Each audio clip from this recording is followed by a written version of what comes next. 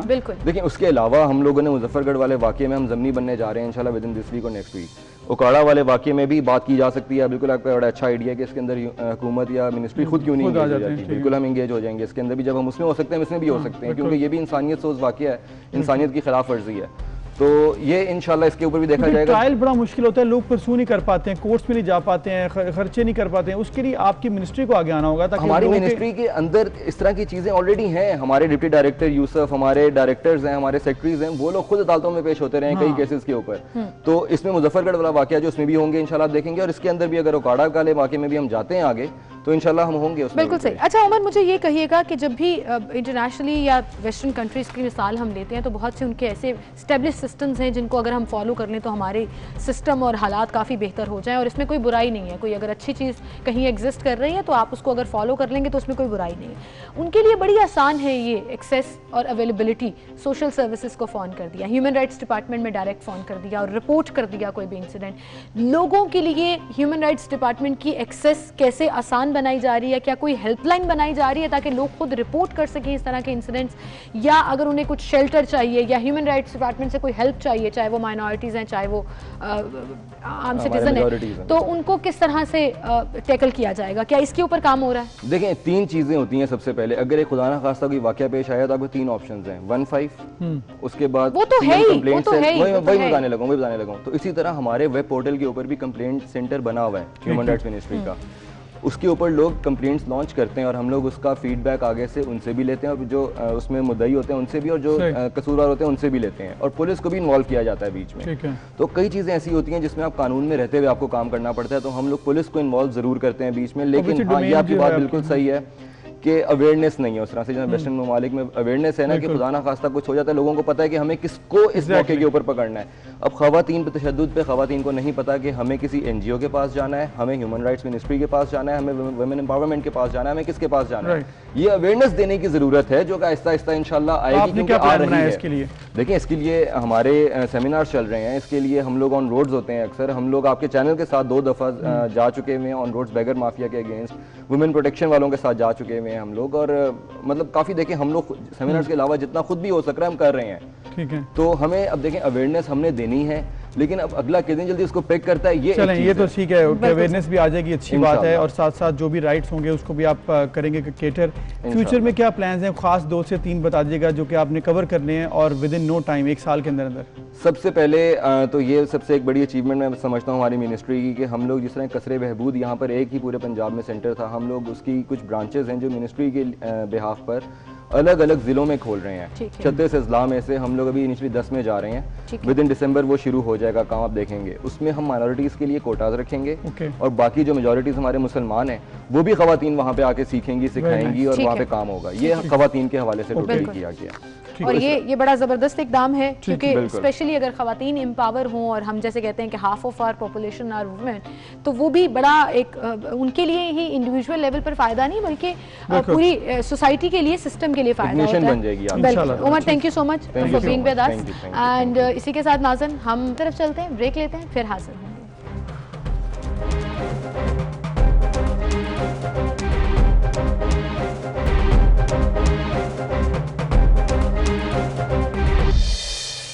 Welcome back ناظرین. Tourism کو promote کرنے کے لیے پنجاب حکومت اور وفاقی سطح پر بھی بہت سے کام ہو رہے ہیں. اسی کے کڑی میں جڑواں شہروں میں 55 برس بعد ڈبل ڈیکر بسیں اب دوبارہ چلنا شروع ہو گئی ہیں, اور یوم دفاع کے موقع پر اس کا باقاعدہ افتتاح کیا گیا, یعنی کہ سروس کا آغاز ہوا. پنجاب حکومت نے راولپنڈی اور اسلام آباد کے شہریوں کو تحفہ دیتے ہوئے تقریباً 55 سال کے بعد اس سروس کا آغاز کیا, اور افتتاحی سروس جب ہوئی تو اس میں سواری کی وزیر اعلیٰ پنجاب کے مشیر آصف محمود اور اسپیشل بچوں نے. اور اس سروس کا مقصد جڑواں شہر میں